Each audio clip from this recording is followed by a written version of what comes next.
एक दृष्टांत से ही समझ में आता है। दो मित्र थे, वो बंबई गए व्यापार नौकरी करेंगे। पहले होटल में नौकरी की, धीरे धीरे थोड़ा धन आया, थोड़ा व्यापार करना शुरू किया। ऐसा व्यापार चला कि उन्होंने खुद होटल खोल लिया, बड़ा होटल, लाखों रुपया कमाई दोनों मित्र की। अब एक मित्र ने विचार किया कि एक को अगर मार देते तो पूरे होटल का मालिक मैं हो जाऊंगा। अब उसको विश्वास था कि हमारा दोस्त है, उसने जहर मिला दिया, वो मर गया। कुछ दिन बाद वो अपने घर आया तो उन्होंने, गांव वाले ने पूछा तो बोले हमारे साथ थोड़ी कर रहे थे, हमारे साथ चले थे पर वो अलग चले गए थे, हमें पता नहीं वो कहां चले गए, कैसे रहे। अब तो होटल में खूब पैसा आ रहा, जमीन खरीदी, मकान बनाया, सुंदर ब्याह किया। कुछ समय बाद लड़का पैदा हुआ, उसको अब इतना ऐश्वर्य, खूब पढ़ाना लिखाना, अमेरिका भेजा पढ़ाने के लिए। अब वहां बीमारी शुरू उसको हुई, अब यहां से पैसा शुरू, अमेरिका जाना। बीमारी इतनी बढ़ती चली गई, होटल बिक गया, मकान बिक गया, निजी जमीन जो खरीदी थी वो तो बिक ही गई, निजी जमीन बिक गई, आभूषण बिक गए। स्थिति ये हो गई कि खाने को नहीं रह गए। अमेरिका से बुलाया, गोद में रख के रो रहे थे कि अब प्राण के सिवा हमारे पास कुछ नहीं बचा। तो उनका पिताजी, मैं आपसे बात करना चाहता हूं, माता जी उस सबको अलग कर दीजिए। अलग किए तो बोले पहचाना, भगवत स्मृति से उसको पहचाना, मैं तुम्हारा वही दोस्त हूं जिसे कोई नहीं जानता, और जहर दिया था। हमारी ही संपत्ति हिस्से से बड़े थे ना, आज मैं तुम्हें सर्वनाश करके जा रहा हूं। मेरा वियोग और संपत्ति का वियोग तुम किसी काम की नहीं रहे। पधार गए। कर्म अवश्यमेव भोक्तव्यम, कृतम कर्म। अभी हम आप तिलक लगाए बैठे हैं, लेकिन कल हमने जो किया है, जो फसल बोई है, वो तो काटना पड़ेगा ना। तो हमें धैर्यपूर्वक रहना चाहिए। उस जीव का इतने ही समय तक और ऐसी ही गति होनी थी, और मुझे उसे दुख भोगना था। वो राधा राधा राधा, आगे बढ़ो, ये भगवत मार्ग है, आगे बढ़ो, उसकी चिंता मत करो। जितने समय, ये सरकारी खेल है, जिस ऑफिस में, जिस बंगला में, जिस गाड़ी में जितने मिनट के लिए आदेश है, उसके बाद तुम उसका, तुम्हारी वो गाड़ी नहीं, तुम्हारा बंगला नहीं।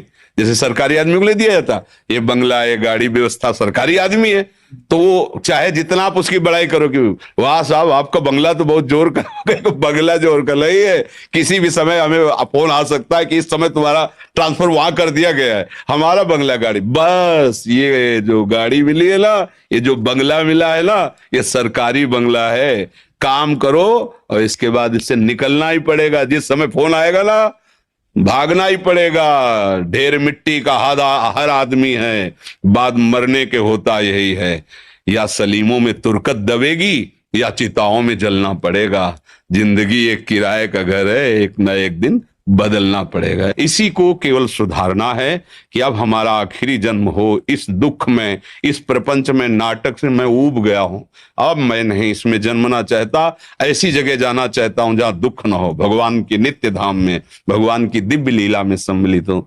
ये ऐसे ही है, बहुत बहुत कड़ुआ संसार है। जिसे प्राणों से भी तुम प्यार करोगे वही तुम्हारे प्राण हर लेगा समय आने पर।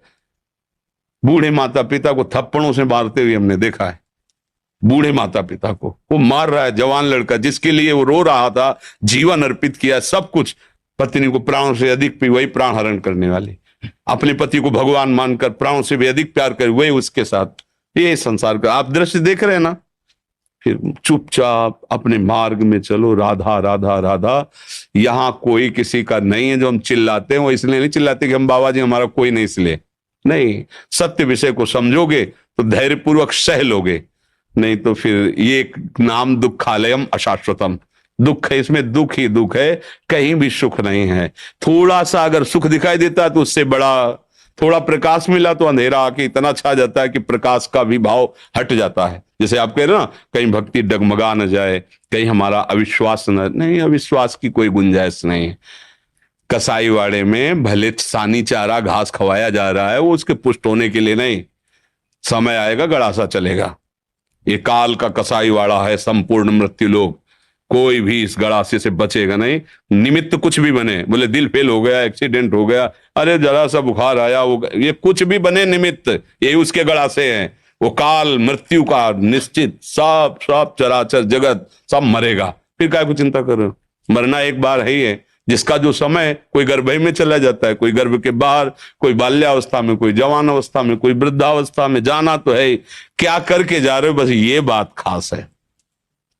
अब आप जो पीछे बिगड़ गया है उसको तो भोग लो, आगे की फसल गंदी ना होने पावे। राधा राधा राधा। अच्छे आचरण, दूसरों को सुख देना। बिना हमारे कर्म के हमें कोई दुख नहीं दे सकता, पक्का समझ लेना। हमारा कर्म ही हमको दंड देता है। अब कोई नहीं जान पाया, पर मालिक जान रहा है ना। अब वो ऐसी जगह मारेगा कि तुम किसी से बता भी नहीं पाओगे, केवल रोते रहोगे। सही आचरण करो तो आपको यहां भी सुख और वहां भी सुख। ऐसे थोड़ी संत जन और सब शास्त्र कहते हैं, सच्चे आचरण।